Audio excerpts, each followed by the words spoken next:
Hey guys, so as I said, I want to try to do this weekly. I want to start out just saying thanks for all the feedback I got for the backstory of JHag's weight loss journey and kind of just telling my story and my struggles.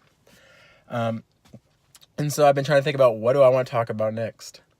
And so one of the big things for me during my journey, and still continually, because it's not over. We call it a journey, but it's just like life. It's ups, downs, it's constantly going, it's changing.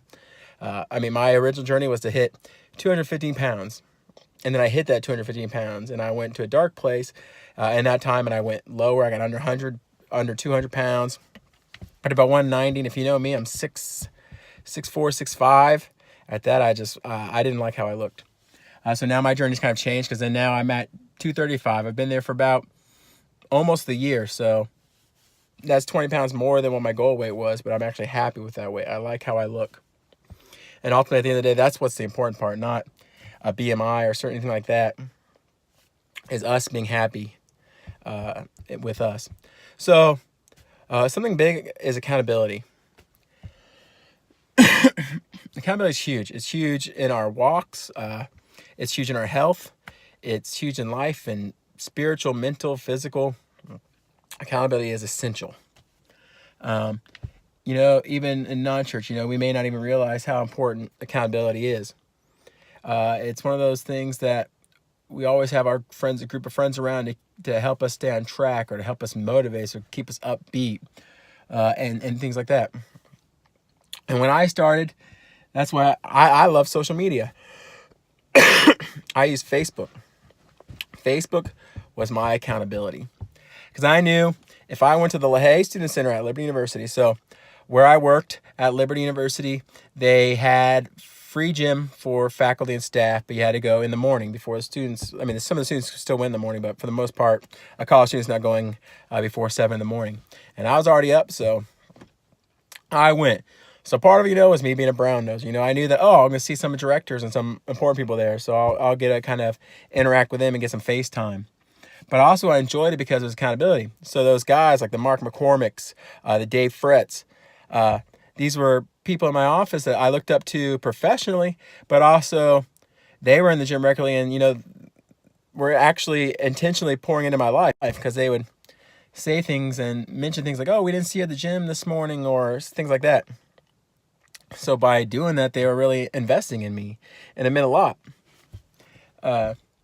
So accountability is huge. So I would challenge you to find your accountability, whatever source that may be. That was a great thing about working in an office with 500 plus people, is just besides those guys, plenty more would call me out or like a post or comment on it. So it was rather enjoyable, and it kept me motivated. But I also realized what accountability isn't.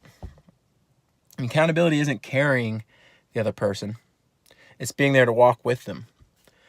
So one thing that always sticks out, I won't name names, but when I first started my journey, or real midway in, I had a coworker, and they were pumped. They wanted accountability. Like, oh man, that's awesome. And so the next question out of their mouth was, will you pick me up and take me to the gym? Because I struggle getting up. And I thought, internally, maybe we want to say yes, but that's not accountability. So I told him, I was like, no, accountability is if you say to me, Jeremiah, I want to start working out, I want to change my life, I'm going to hit that treadmill at 5 in the morning. And then my part of the accountability is saying, all right, I'll be there at 4:50 waiting for you. And no part of it is me saying I'm going to pick you up. You got to take the first step. You got to want it. You got to desire to make that change. So don't abuse accountability either. Understand what accountability is and how it can impact and shape your life. It's the same with our walks and faith. We're there to support our weaker or our stronger brothers, vice versa, as we see with the 12 pouring in, and the different, the older people pouring in the younger people rejuvenating the older people, so forth.